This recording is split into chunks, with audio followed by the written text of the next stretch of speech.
ನಾರಾಯಣಾಯ ಪರಿಪೂರ್ಣಗುಣಾರ್ಣವಾಯ ವಿಶ್ವೋದಯೋ ಸ್ಥಿತಿಲಯೋ ನಿಯತಿಪ್ರದಾಯ ಜ್ಞಾನಪ್ರದಾಯ ವಿಬುಧ ಅಸುರ ಸೌಖ್ಯ ದುಃಖ ಸತ್ಕಾರಣಾಯ ವಿತತಾಯ ನಮೋ ನಮಸ್ತೆ. ಶ್ರೀ ಗುರುಭ್ಯೋ ನಮಃ.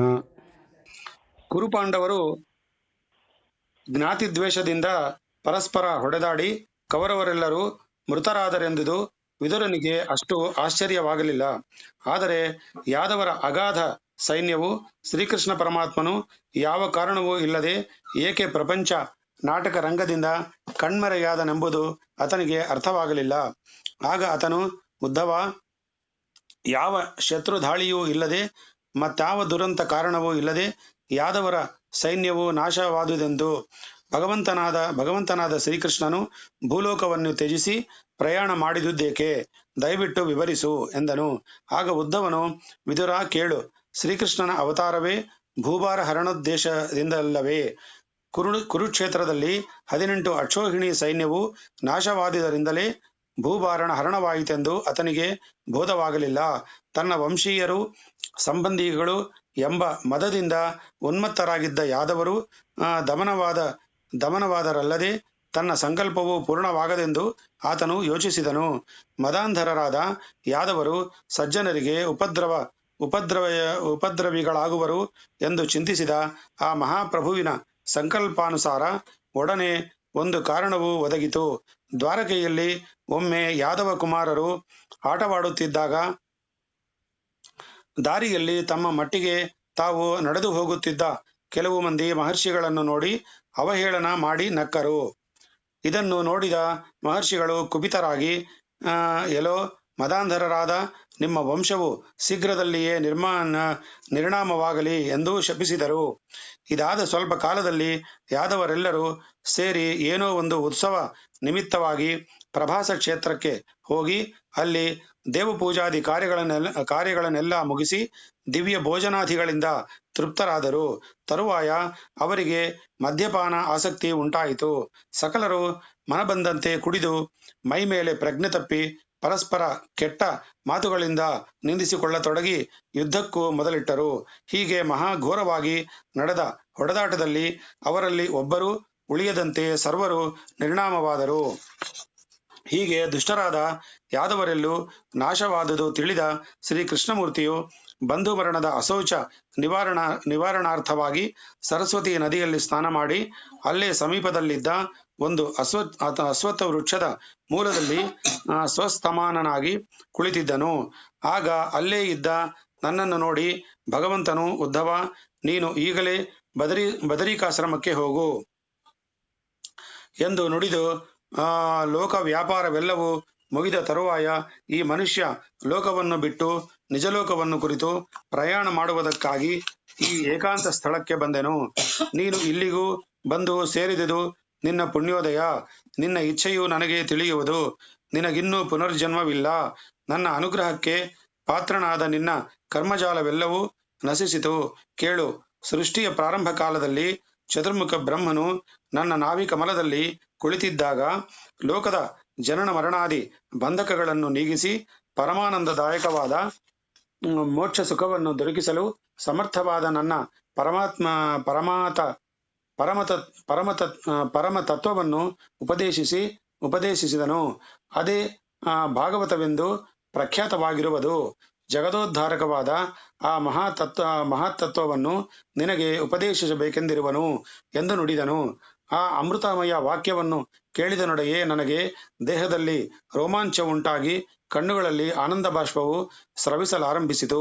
ಒಡನೆ ಆ ದೇವದೇವೋತ್ತಮನಿಗೆ ಸಾಷ್ಟಾಂಗ ನಮಸ್ಕಾರ ಮಾಡಿ, ಪ್ರಭು, ನಿನ್ನ ಪಾದಾರವಿಂದವನ್ನು ಸೇರಿದ ನನಗೆ ಪುನಃ ಜನ್ಮ ಧಾರಣೆಯೇ ದುಃಖ ಉಂಟಾಗದೆಂದೇ ನಾನು ನಂಬಿದ್ದೇನೆ. ನನಗೆ ಚತುರ್ವಿಧ ಪುರುಷಾರ್ಥಗಳಲ್ಲಿ ಯಾವುದರ ಅಪೇಕ್ಷೆಯೂ ಇಲ್ಲ. ನಿನ್ನ ಪಾದಾರವಿಂದಗಳ ಸೇವೆಯೆಂದು ನಿನ್ನ ದಯದಿಂದ ದೊರೆಯಲಿ. ಮತ್ತಾವುದೂ ನನಗೆ ಅಪೇಕ್ಷೆ ಇಲ್ಲ. ಜನ್ಮ ಜರ ಮರಣರಹಿತನು ಪರಮಪುರುಷನೂ ಆದ ನೀನು ಮನುಷ್ಯ ದೇಹದಿಂದ ಹುಟ್ಟುವುದು ನಿನ್ನ ಈ ಅವತಾರದಲ್ಲಿ ವಿಚಿತ್ರ ಕಾರ್ಯಗಳು ಮಹಾಜ್ಞಾನಿಗಳನ್ನು ಆಶ್ಚರ್ಯ ಮಗ್ನರನ್ನಾಗಿ ಮಾಡುತ್ತಿದೆ. ಆತ್ಮಜ್ಞಾನವೇ ರೂಪುಗೊಂಡಂತಿರುವ ನೀನು ಹಲವು ವೇಳೆ ಯಾವುದೊಂದು ಕಾರ್ಯವನ್ನೇ ನಿಶ್ಚಯಿಸುವಾಗಲೂ ನನ್ನನ್ನು ಸಲಹೆ ಕೇಳಿ ತಿಳಿಯುತ್ತಿದ್ದು ನನಗೆ ಭ್ರಮೆಯನ್ನುಂಟು ಮಾಡುವ ವಿಚಾರವಾಗಿದೆ. ಶ್ರೀಕೃಷ್ಣ ದ್ವಾರಕಾಧಿಪತೆ, ನೀನು ಈಗ ತಾನೇ ಅಪ್ಪಣೆ ಕೊಡಿಸಿದ ಆ ಭಾಗವತ ತತ್ವವೇನಿರುವುದು ಅದನ್ನು ತಿಳಿಯಲು ನಾನು ಅರ್ಹನೆಂದು ನೀನು ಭಾವಿಸಿದ್ದರೆ ಮಹಾಪ್ರಭು ಅದನ್ನು ಉಪದೇಶಿಸಿ ನನ್ನನ್ನು ಉದ್ಧಾರ ಮಾಡು ಎಂದು ಪ್ರಾರ್ಥಿಸಲಾಗಿ ದೀನ ದಯಾಪರನು ಭಕ್ತವತ್ಸಲನೂ ಆದ ಆ ದೇವರ ದೇವನು ನನ್ನಲ್ಲಿ ಪೂರ್ಣಾನುಗ್ರಹವಿಟ್ಟು ಅದನ್ನು ನನಗೆ ಉಪದೇಶಿಸಿದನು. ಅದನ್ನು ಕೇಳಿ ಪರಮಾನಂದಗೊಂಡು ಸಂತುಷ್ಟಾಂತರಂಗನಾದ ನಾನು ಆತನ ಪಾದ ಕಮಲಗಳಿಗೆ ಪುನಃ ನಮಸ್ಕರಿಸಿ ಆತನ ಆಜ್ಞಾನುಸಾರ ಈ ಕಡೆಗೆ ಬಂದೆನು. ಇನ್ನು ನಾನು ಭಗವದ್ ಆಜ್ಞಾನುಸಾರವಾಗಿ ನರನಾರಾಯಣರ ಪವಿತ್ರ ಸಾನ್ನಿಧ್ಯದಿಂದ ಪುನೀತವಾಗಿರುವ ಬದರಿಕಾಶ್ರಮಕ್ಕೆ ಹೋಗುತ್ತೇನೆ. ನೀನಿನ್ನು ಹೊರಡು, ನಿನಗೆ ಶುಭವಾಗಲಿ ಎಂದು ನುಡಿದನು. ಉದ್ಧವನಾಡಿದ ಆ ಮಾತುಗಳನ್ನು ಕೇಳಿ ವಿದುರನು ಸಂತೋಷಗೊಂಡರು. ಪರಮಾತ್ಮನು ಆತನಿಗೆ ಬೋಧಿಸಿದ ಭಾಗವತ ತತ್ವ ರಹಸ್ಯವೇನು ಅದನ್ನು ತಿಳಿಯಬೇಕೆಂಬ ಅಪೇಕ್ಷೆಯು ತೀವ್ರವಾಗಲು, ಭಕ್ತೋತ್ತಮ ಉದ್ಧವ, ಭಗವಂತನು ನಿನ್ನ ವಿಷಯದಲ್ಲಿ ಪರಮಾನುಗ್ರಹ ಮಾಡಿ ಬೋಧಿಸಿದ ಆ ಬೋಧನೆಯ ರಹಸ್ಯವನ್ನು ಪಾಮರನಾದ ನನಗೂ ಬೋಧಿಸಿ ನನ್ನ ಶ್ರವಣೇಂದ್ರಿಯಗಳನ್ನು ದೇಹ ಮನೋಬುದ್ಧಿಗಳನ್ನು ಗೊಳಿಸಲಾಗದೆ ನಾನು ನಿನ್ನನಲ್ಲದೆ ಮತ್ಯಾರಲ್ಲಿ ಇದನ್ನು ತಿಳಿಯಲು ಸಾಧ್ಯ ಎಂದು ಅಂಗಲಾಚಿದನು. ಆಗ ಉದ್ಧವನು, ವಿದುರ, ಚಿಂತೆ ಮಾಡಬೇಡ. ಭಗವಂತನು ನನಗೆ ಈ ವಿಚಾರವನ್ನು ತಿಳಿಸುತ್ತಿದ್ದ ಸಂದರ್ಭದಲ್ಲೇ ಅಲ್ಲಿಗೆ ಮೈತ್ರೇಯ ಮಹರ್ಷಿಯು ಬಂದು ಸೇರಿದನು. ಆಗ ಪರಮಾತ್ಮನು ಆತನನ್ನು ಕುರಿತು, ಮೈತ್ರೇಯ, ನಾನು ಈಗ ಉದ್ಧವನನ್ನು ಉದ್ದೇಶಿಸಿ ಹೇಳಿದ ಈ ಉಪದೇಶಾಮೃತವು ನಿನಗೂ ಶ್ರವಣವಾಯಿತಷ್ಟೇ. ನಿನ್ನ ಹಾಗೆಯೇ ತೀರ್ಥಯಾತ್ರಾದಿಗಳನ್ನು ಮಾಡಿ ನಿನ್ನ ಬಳಿಗೆ ಬಂದು ಭಗವತ್ ತತ್ವವನ್ನು ತಿಳಿಯಲು ಆಕಾಂಕ್ಷೆ ಪಡುವವರಿಗೆ ಇದನ್ನು ನೀನು ಬೋಧಿಸು ಎಂದು ಆಜ್ಞಾಪಿಸಿದ್ದಾನೆ. ಆದ್ದರಿಂದ ನೀನೀಗ ಆತನಲ್ಲಿಗೆ ಹೋಗಿ ಉಪದೇಶ ಹೊಂದು ಎಂದು ನುಡಿದು ತಾನು ಮತ್ತೊಮ್ಮೆ ಪಾವನೆಯಾದ ಯಮುನೆಯಲ್ಲಿ ಸ್ನಾನ ಆಹ್ನಿಕಗಳನ್ನು ತೀರಿಸಿಕೊಂಡು ಬದರಿಕಾಶ್ರಮಕ್ಕೆ ಪ್ರಯಾಣ ಬೆಳೆಸಿದನು. ಉದ್ಧವ, ಶೀಘ್ರವಾಗಿಯೇ ನಿಮ್ಮ ವಂಶವೇ ನಿರ್ಮೂಲವಾಗುವುದು ಎಂದು ಶಪಿಸಿದ ಬ್ರಾಹ್ಮಣರ ಶಾಪ ಫಲವಾಗಿ ವೃಷ್ಟಿಭೋಜರೇ ಮೊದಲಾದ ಯಾದವರೆಲ್ಲರೂ ನಾಶವಾದಾಗ ಅವರಲ್ಲೇ ಒಬ್ಬನಾದ ಉದ್ಧವನು ಉಳಿದಿದ್ದು ಹೇಗೆ? ಈ ಶಾಪವಾಕ್ಯದ ಕಾವು ಅವನಿಗೆ ತಗುಲದಿದ್ದು ಹೇಗೆ ಎಂಬ ವಿಚಾರದಲ್ಲಿ ಪರೀಕ್ಷಿತ್ ರಾಜನಿಗೆ ಸಂದೇಹ ಉಂಟಾಯಿತು. ಆಗ ಆತನು ಸುಖಾಚಾರ್ಯರನ್ನು ಕುರಿತು ಆ ಸಂಗತಿಯನ್ನು ವಿಶದಗೊಳಿಸಿ ತನ್ನ ಸಂದೇಹವನ್ನು ಪರಿಹರಿಸಬೇಕೆಂದು ಪ್ರಾರ್ಥಿಸಲಾಗಿ ಶುಕರು, ಎಲೈ ರಾಜೇಂದ್ರನೇ, ಕೇಳು. ಯಾದವರಿಗೆ ತತ್ಕಾಲದಲ್ಲಿ ಮಹರ್ಷಿಗಳಿಂದ ಒದಗಿದ ಶಾಪವೆಂಬುದು ಭಗವತ್ ಸಂಕಲ್ಪವೇ ಅಲ್ಲದೆ ಮತ್ತೇನು? ಆದುದರಿಂದ ಭಗವಂತನು ಜ್ಞಾನಿಗಳಲ್ಲಿ ಪ್ರಧಾನನೂ ಭಕ್ತಾಗ್ರೇಸರೂ ಆದ ಉದ್ಧವನ ಮೂಲಕವೇ ಲೋಕದಲ್ಲಿ ಈ ಆತ್ಮ ಪರಮಾತ್ಮ ಜ್ಞಾನ ತರಂಗಿಣಿಯು ಪ್ರವಹಿಸಬೇಕು. ಆತನೇ ಯೋಗ್ಯ ಪಾತ್ರನು ಎಂದು ನಿಶ್ಚಯಿಸಿ ತನ್ನ ಸಂಕಲ್ಪದಿಂದಲೇ ಅವನು ಆ ಶಾಪ ಮೂಲಕ ಮರಣಕ್ಕೆ ಒಳಪಡದಂತೆ ರಕ್ಷಿಸಿದನು. ಹೀಗೆ ಭಗವಂತನಿಂದ ಅನುಗ್ರಹೀತನಾದ ಉದ್ಧವನು ನರನಾರಾಯಣಾಶ್ರಮವನ್ನು ಸೇರಿ ಅಲ್ಲಿ ಜ್ಞಾನ ಯೋಗಾನಿಷ್ಠನಾಗಿ ಭಗವಂತನನ್ನು ಆರಾಧಿಸುತ್ತಿದ್ದನು.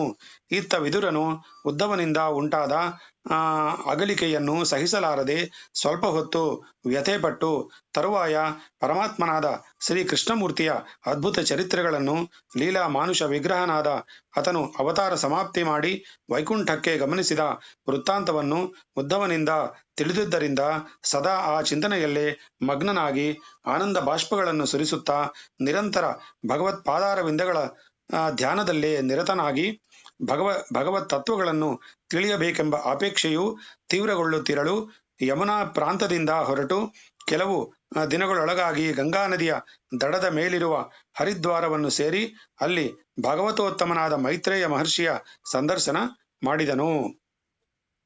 ಯಾರು? ವಿದುರ. ಆತ್ಮಜ್ಞಾನಿಯು ಧ್ಯಾನನಿಷ್ಠನೂ ಆದ ಮೈತ್ರೇಯನನ್ನು ಕಂಡ ವಿದುರನು ಆ ಮಹಾತ್ಮನಿಗೆ ದೀರ್ಘದಂಡ ನಮಸ್ಕಾರ ಮಾಡಿದನು. ಆತನ ತೇಜೋ ವಿಶೇಷದಿಂದ ಪರಮ ಪಾವನನೆನಿಸಿದ ಈ ಆಶ್ರಮದ ವಾತಾವರಣವು ಆತನಿಗೆ ವಿಶೇಷ ಮನಃಶಾಂತಿಯನ್ನುಂಟು ಮಾಡಿತು. ಆಗಲಾತನು ಮಹರ್ಷಿ ಮೈತ್ರೇಯರನ್ನು ಕುರಿತು, ಪೂಜ್ಯ ಮಹರ್ಷಿವರ್ಯನೇ, ಲೋಕದಲ್ಲಿ ಸಕಲರು ತಮಗೆ ಸುಖವೇ ಪ್ರಾಪ್ತವಾಗಬೇಕೆಂದು ಅಪೇಕ್ಷಿಸುತ್ತಿರುವರಾದರೂ ಅವರು ಮಾಡುವ ತಮ್ಮ ಸ್ವವಿಹಿತ ಕರ್ಮಗಳಿಂದ ದುಃಖ ನಿವೃತ್ತಿಯಾಗುವುದೋ ಇಲ್ಲ, ಸುಖ ಪ್ರಾಪ್ತಿಯಾಗುವುದೋ ದುರ್ಲಭವೇ. ಆದುದರಿಂದ ಮಹಾತ್ಮ, ಮನುಷ್ಯನು ಯಾವ ಮಾರ್ಗವನ್ನು ಅನುಸರಿಸಿ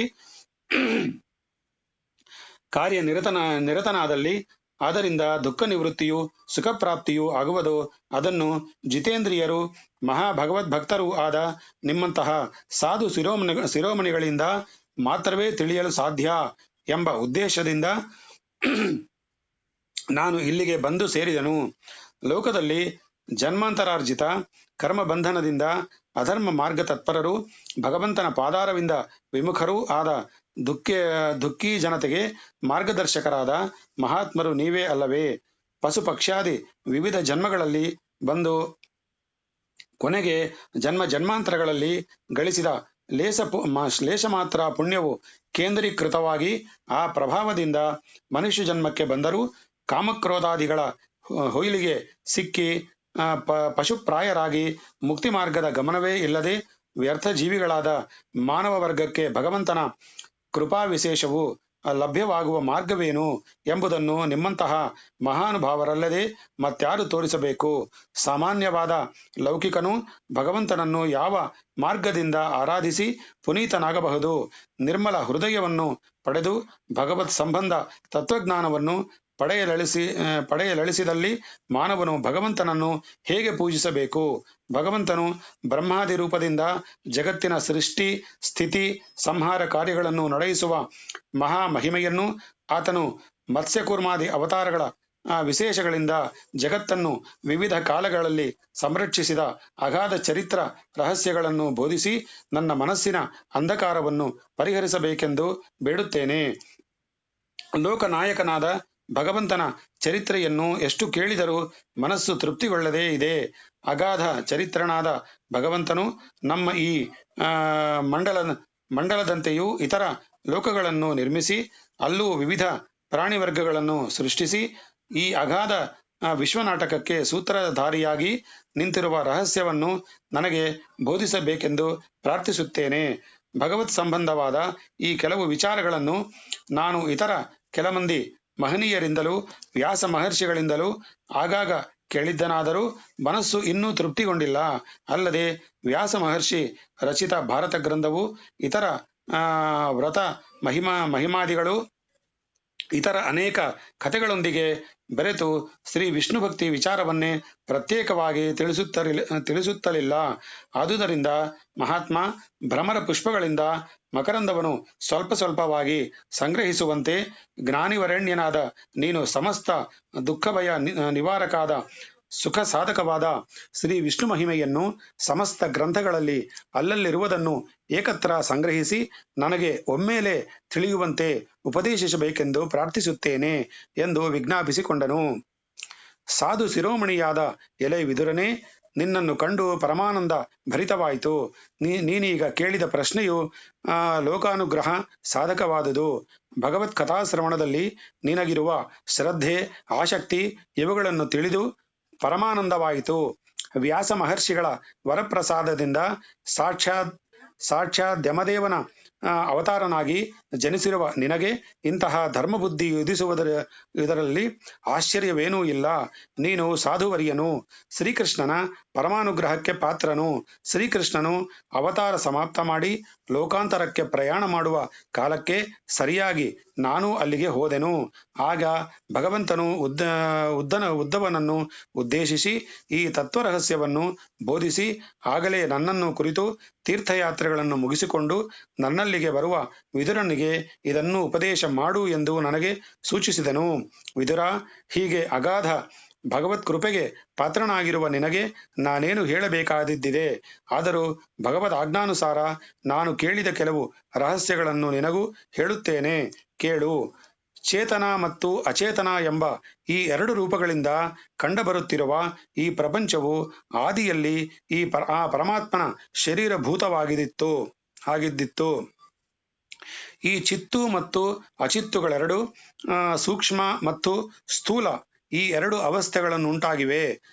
ನಾಮ ಮತ್ತು ರೂಪಗಳನ್ನಾಗಿ ವಿಂಗಡಿಸಿ ತೋರಿಸಲು ಸಾಧ್ಯವಾಗುವ ಅವಸ್ಥೆಯನ್ನು ಸ್ಥೂಲ ರೂಪವೆಂದು, ನಾಮ ಮತ್ತು ರೂಪಗಳನ್ನಾಗಿ ವಿಂಗಡಿಸಿ ತೋರಿಸಲು ಸಾಧ್ಯವಾಗುವ ಅವಸ್ಥೆಯನ್ನು ಸ್ಥೂಲ ರೂಪವೆಂದು, ಹಾಗೆ ವಿಂಗಡಿಸಿ ತೋರಿಸಲು ಸಾಧ್ಯವಾಗದ ಸ್ಥಿತಿಯನ್ನು ಸೂಕ್ಷ್ಮ ರೂಪವೆಂದು ಹೇಳಲಾಗುವುದು. ಸೂಕ್ಷ್ಮ ರೂಪವು ಸ್ಥೂಲಕ್ಕೆ ಕಾರಣವಾಗಿರುವುದು. ನಾನು ರೂಪಗಳಿಂದ ವ್ಯಕ್ತವಾಗಿ ತೋರುವ ಈ ಪ್ರಪಂಚವೇ ಅದರ ಕಾರ್ಯರೂಪವೆಂದು ತಿಳಿ. ಭಗವಂತನಿಗೆ ಶರೀರಭೂತವಾಗಿದ್ದ ಈ ಚಿತ್ತು ಮತ್ತು ಅಚಿತ್ತುಗಳೆರಡು ಕಾರ್ಯಾವಸ್ಥೆಯನ್ನು ಹೊಂದಿದಾಗ ವಿವಿಧ ನಾಮಗಳಿಂದಲೂ ವಿವಿಧ ರೂಪಗಳಿಂದಲೂ ಕಾಣುವ ಈ ಪ್ರತ್ಯಕ್ಷ ಪ್ರಪಂಚವೆನ್ನಿಸುವುದು. ಹೀಗೆ ಪ್ರತ್ಯಕ್ಷ ಗೋಚಾರವಾಗುವುದಕ್ಕೆ ಮೊದಲು ಇವೆಲ್ಲಕ್ಕೂ ಅಂತರ್ಯಾಮಿಯೂ ನಿಯಾಮಕನಾಗಿಯೂ ಇರುವ ಭಗವಂತನು ಇವೆಲ್ಲವನ್ನೂ ತನ್ನ ಶರೀರವನ್ನಾಗಿ ಮಾಡಿಕೊಂಡಿದ್ದನು. ಆ ಭಗವಂತನಿಗೆ ಈ ಜಗತ್ತನ್ನು ಸೃಷ್ಟಿ ಮಾಡಬೇಕು ಎಂದು ಸಂಕಲ್ಪ ಉಂಟಾದಾಗ ದೇವತೆಗಳು, ಮನುಷ್ಯರು, ವಿವಿಧ ಪ್ರಾಣಿಕೋಟಿಗಳು ಎಂಬಿ ಪ್ರಪಂಚವಾಗಿ ತೋರ್ಪಡಿಸುವನು. ಇದನ್ನು ಉಪಸಂಹಾರ ಮಾಡಬೇಕೆಂಬ ಸಂಕಲ್ಪ ಉಂಟಾಯಿತೆಂದರೆ ಈ ಸಕಲ ಸ್ಥೂಲ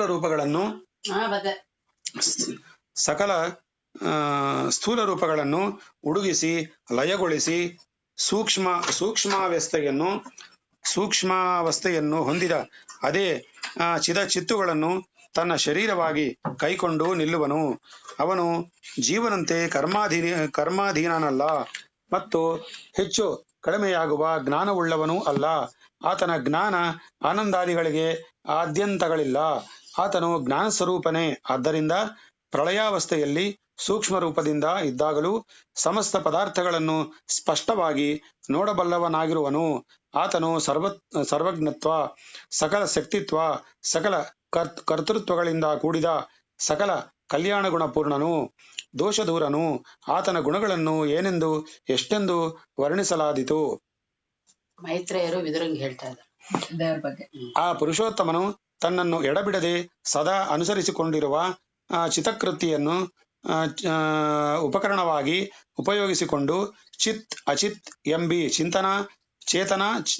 ಚೇತನಾಚೇತನ ಸ್ವರೂಪವಾದ ಪ್ರಕೃತಿಯಿಂದಲೇ ನಮಗೆ ಗೋಚಾರವಾಗುತ್ತಿರುವ ಈ ಜಗತ್ತೆಲ್ಲವನ್ನು ಸೃಷ್ಟಿಸಿರುವನು. ಈ ಸಕಲಕ್ಕೂ ತಾನು ಅಂತರ್ಯಾಮಿಯಾಗಿದ್ದರೂ ಅವುಗಳಲ್ಲಿ ಸಂಭವಿಸುವ ವಿವಿಧ ಅವಸ್ಥೆಗಳಿಂದಲೂ ವಿಕಾರಾದಿಗಳಿಂದಲೂ ಉಂಟಾಗುವ ಯಾವ ಗುಣದೋಷಗಳಿಗೂ ಸಿಕ್ಕದೆ ನಿರ್ಲಿಪ್ತನಾಗಿರುವನು. ಹೀಗೆ ತೃಣಜಲ ತರುಲತೆ, ಕ್ರಿಮಿಕೀಟಿ, ಪಶುಪಕ್ಷಿ, ಮನುಷ್ಯ, ಗಂಧರ್ವ, ದೇವತೆ ಇತ್ಯಾದಿ ಅಗಣಿತ ನಾಮರೂಪಗಳಿಂದ ತೋರ್ಪಡುವುದೇ ಜಗತ್ತಿನ ಕಾರ್ಯಾವಸ್ಥೆಯೆಂದು, ಈ ಯಾವ ವಿಧ ವಿಕಾರವೂ ಇಲ್ಲದೆ ಪರಮಾತ್ಮನಲ್ಲಿ ಲೀನವಾಗಿ ಮರೆಗೊಂಡು ಇರುವುದೇ ಕಾರಣಾವಸ್ಥೆಯೆಂದು ಹೇಳಲ್ಪಡುವುದು. ಹೀಗೆ ಕಾರಣಾವಸ್ಥೆಯಲ್ಲಿದ್ದ ಜಗತ್ತು ಕಾರ್ಯರೂಪದಿಂದ ತೋರ್ಪಟ್ಟದ್ದಾದರೂ ಆ ಭಗವನ್ ಮಹಿಮೆಯಿಂದಲೇ ಆದರೆ ಭಗವಂತನು ಪ್ರಕೃತಿಯನ್ನು ಉಪಾದಾನ ಕಾರಣನಾಗಿಯೂ ತನ್ನ ಸಂಕಲ್ಪವನ್ನೇ ಸಹಕಾರಿ ಕಾರಣವಾಗಿಯೂ ಕೈಕೊಂಡು ತಾನೇ ನಿಮಿತ್ತ ಕಾರಣನಾಗಿ ಸತ್ವ ರಜಸ್ತಮೋ ಗುಣಗಳಿಂದ ಕೂಡಿದ ಆ ಪ್ರಕೃತಿಯಲ್ಲಿ ತನಗೆ ಶರೀರವಾದ ಜೀವವನ್ನು ಒಳಹೋಗಿಸಿ ಆ ಪ್ರಕೃತಿಗೆ ಸೃಷ್ಟಿ ಸಾಮರ್ಥ್ಯವನ್ನು ಉಂಟು ಮಾಡಿದನು. ಹೀಗೆ ಪರಮಪುರುಷನು ಜೀವ ವಿಶಿಷ್ಟನಾಗಿ ಪ್ರಕೃತಿಯಲ್ಲಿ ಪ್ರವೇಶಿಸಿದ ಮೇಲೆಯೇ ಅದಕ್ಕೆ ಸೃಷ್ಟಿ ಸಾಮರ್ಥ್ಯ ಉಂಟಾಗುವುದಲ್ಲದೆ ಪ್ರಕೃತಿಯು ತನಗೆ ತಾನೇ ಸೃಷ್ಟಿಸಲಾರದು. ಹೀಗೆ ಜೀವಾಂಶದಿಂದಲೂ ಸತ್ವಾದಿ ಗುಣಗಳಿಂದಲೂ ಕೂಡಿ ಕಾಲವಶನಾಗಿ ಭಗವತ್ ಸಂಕಲ್ಪಕ್ಕೆ ಒಳಪಟ್ಟು ಭಗವಂತನನ್ನು ಅಂತರಾತ್ಮನನ್ನಾಗಿ ಹೊಂದಿದ ಮಹತ್ತತ್ವವೇ ಈ ಪ್ರಪಂಚ ಸೃಷ್ಟಿಗೆ ತಕ್ಕಂತೆ ರೂಪಾಂತರವನ್ನು ಹೊಂದುವುದು.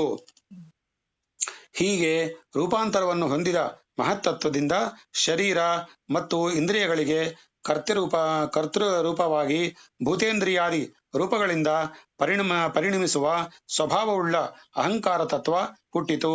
ಈ ಅಹಂಕಾರ ತತ್ವವು ಸಾತ್ವಿಕ, ರಾಜಸ, ತಾಮಸ ಎಂದು 3 ವಿಧವಾಯಿತು. ಇವುಗಳಲ್ಲಿ ಸಾತ್ವಿಕ ಅಹಂಕಾರವು ವೈಕಾರಿಕವೆಂದು, ರಾಜಸ ಅಹಂಕಾರವು ತೈಜಸವೆಂದು, ತಾಮಸ ಅಹಂಕಾರವು ಭೂತಾದಿ ಎಂದು ಕರೆಯಲ್ಪಟ್ಟಿತು.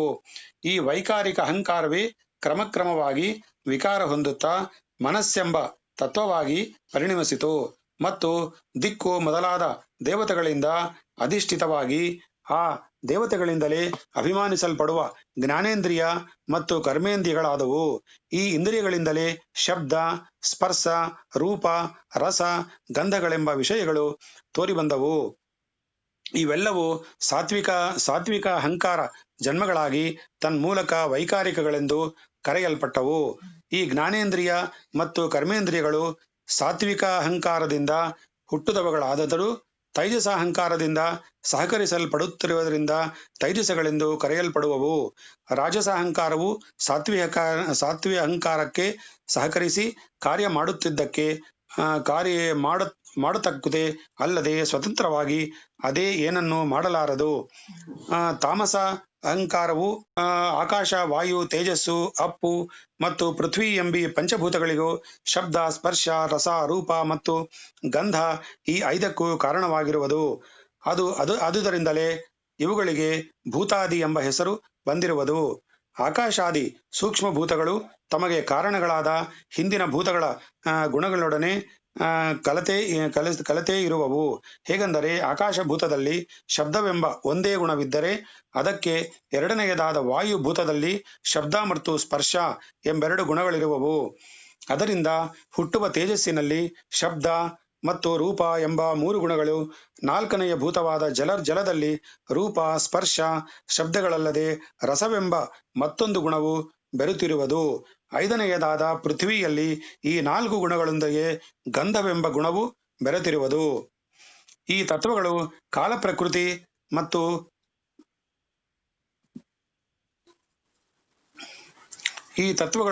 ಪ್ರಕೃತಿ ಮತ್ತು ಜೀವಾಂಶಗಳಿಂದ ಕೂಡಿ ವಿಷ್ಣುವಿಗೆ ಶರೀರ ಭೂತಗಳೆನಿಸಿದ್ದರೂ ಪರಸ್ಪರ ಸಂಬಂಧವಿಲ್ಲದೆ ಬೇರೆ ಬೇರೆಯಾಗಿದ್ದಾಗ ಸೃಷ್ಟಿ ಕಾರ್ಯದಲ್ಲಿ ಯಾವ ಸಾಮರ್ಥ್ಯವೂ ಇಲ್ಲದೆ ಅಶಕ್ತಳಾಗುತ್ತಿದ್ದರಿಂದ ತದಭಿಮಾನಿ ದೇವತೆಗಳೆಲ್ಲರೂ ಪರಮಾತ್ಮ ಸನ್ನಿಧಿಯಲ್ಲಿ ಕೈಜೋಡಿಸಿ ನಿಂತು, ನಿನ್ನ ಪಾದ ಪದ್ಮಗಳಿಗೆ ಅನಂತ ನಮಸ್ಕಾರಗಳು.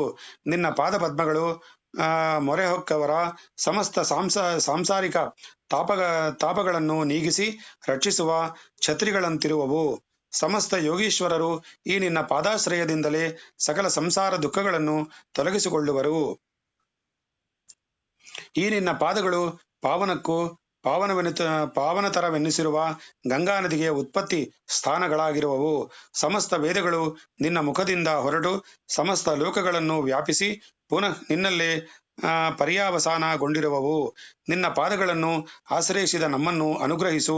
ಜಗನ್ನಾಯಕ, ಸಂಸಾರ ಭಯ ನಿವಾರಕಗಳಾಗಿಯೂ ಜ್ಞಾನಭಕ್ತಿ ವಿರಕ್ತಿಗಳನ್ನು ಹುಟ್ಟಿಸಲು ಪರಮಾಶ್ರಯಗಳಾಗಿಯೂ ಇರುವ ನಿನ್ನೀ ಪಾದ ಕಮಲಗಳೇ ಸರ್ವದಾ ನಮಗೆ ರಕ್ಷಕ ಸ್ಥಾನವಾಗಿರಲಿ.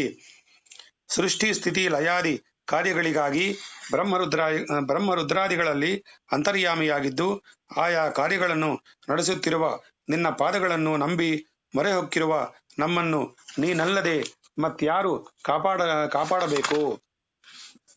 ನೀನು ಅಂತರ್ಯಾಮಿಯಾಗಿ ಅತಿ ಸಮೀಪದಲ್ಲೇ ಇದ್ದರೂ ಸಹ ಸಂಸಾರಾಂಧವ ಕೂಪದಲ್ಲಿ ಮುಳುಗಿ ನಾನು ನನ್ನದೆಂಬ ಮಮಕಾರ ಭಾವದಿಂದ ಕೂಡಿರುವವರಿಗೆ ನಿನ್ನ ಪಾದಾರವಿಂದಗಳು ಬಹು ದೂರವಾಗಿರುವವು.